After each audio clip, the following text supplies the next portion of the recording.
Os prazos para a construción do vial perimetral do Gran Montecelo serán máis curtos do previsto. A Xunta informou hoxe o Concello de Pontevedra que a actuación non precisa de tramitación ambiental. A noticia que vos traemos hoxe para nós é unha grandísima nova porque adiantamos ao redor de entre 8 meses e un ano as previsións para poder executar este vial, as previsións que tiñamos inicialmente, porque dende a Xunta nos notifican que non é necesaria o proxecto de avaliación ambiental. Segundo o convenio asinado co Sergas, o Concello de Pontevedra é o encargado da construción deste vial de 830 metros. Terá un custo de case 1,4 millóns de euros, que serán financiados a través dun convenio coa Deputación de Pontevedra. Dentro do propio acordo co Hospital Montecelo temos varias cuestións a actuar, unha delas é pois ese pago metálico que estamos facendo, por outro lado estaba o compromiso de dotar de auga e por outro lado estaban facer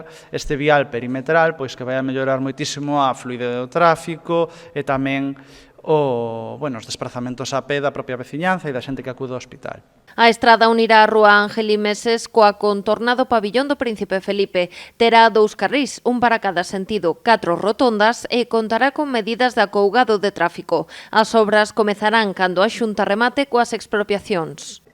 Agora mesmo a Xunta está rematando as expropiacións desta zona, a contorna do hospital, que ademais é importante saber que non tira vivendas, que simplemente é en zona de parcelas e máis de monte. Coa construción deste vial, o Concello cumpre co acordado coa Xunta de Galicia e que as obras para a nova subministración de auga do Gran Montecelo, tamén a cargo da Administración local, xa están rematadas.